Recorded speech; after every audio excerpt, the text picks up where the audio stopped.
আজকে বিকালে তোমাদের ভাইয়াকে আমি কি নাস্তা বানিয়ে দিয়েছিলাম, এরপরে বিকালে কি দিয়েছিলাম, চা নাকি কফি, এই ভিডিওতে তোমাদের সাথে শেয়ার করতে চলে আসলাম।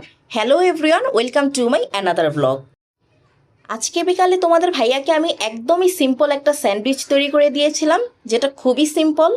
আমার কাছে ঘরে যা কিছুই অ্যাভেলেবেল ছিল তা দিয়েই করেছি, এক্সট্রা কোনো কিছু কিনতে হয়নি। এখানে আমি ব্রেড নিয়েছি, পেঁয়াজ, কাঁচামরিচ, শসা, চিকেনের পুর আর টমেটো ক্যাচাপ নিয়েছি। শসা পেঁয়াজ কেটে নিলাম, এখন স্যান্ডউইচ তৈরি করব। ব্রেডের মধ্যে আমি কয়েক চামচ টমেটো ক্যাচাপ দিয়ে দিলাম।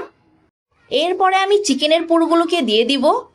এই স্যান্ডউইচটা যখন আমি অন্যান্যবার বানাই তখন আমি এখানে চিজ অ্যাড করি, মেয়োনিজ অ্যাড করি, কিন্তু আজকে আমার কাছে অ্যাভেলেবেল ছিল না তাই আমি দেইনি। এখন আমি এখানে কেটে রাখা শসাগুলোকে দিয়ে দিব। তোমরা কেউ যদি এই স্যান্ডউইচটা ঘরে মেক করো তাহলে একটু চিজ আর একটু মেয়োনিজ দিবে, এতে করে স্বাদটা আর একটু বেড়ে যাবে, খেতে ভালো লাগবে। এখন আমি এখানে কয়েক টুকরো কাঁচামরিচ দিয়ে দিব, বেশি দিব না, অল্প একটু দিব। এটা শুধু ফ্লেভারের জন্য, যারা ঝাল খেতে পছন্দ করো তারা একটু বেশি দিয়ে খেতে পারো। এই পর্যায়ে আমি দিয়ে দিব কেটে রাখা পেঁয়াজ। পেঁয়াজটাকে আমি রিং করে কেটে নিয়েছি।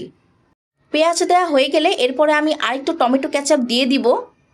এরপরে আর একটা ব্রেড দিয়ে আমি একটু স্যান্ডউইচটাকে তাওয়ার মধ্যে একটু ছেঁকে নিব। যেহেতু আমার স্যান্ডউইচ মেকার নেই, এজন্য আমি তাওয়াতে আজকে ছেঁকে নিব।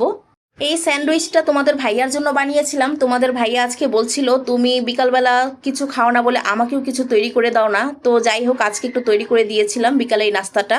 এই পর্যায়ে আমি স্যান্ডউইচটাকে তাওয়ার মধ্যে হালকা একটু টোস্ট করে নিয়েছিলাম। আমার স্যান্ডউইচটা মেক করা হয়ে গেছে, এখন আমি একটু কেটে নিব। এই তো দেখো আমি ছুরির সাহায্যে দুই পাশ থেকে কেটে নিচ্ছি।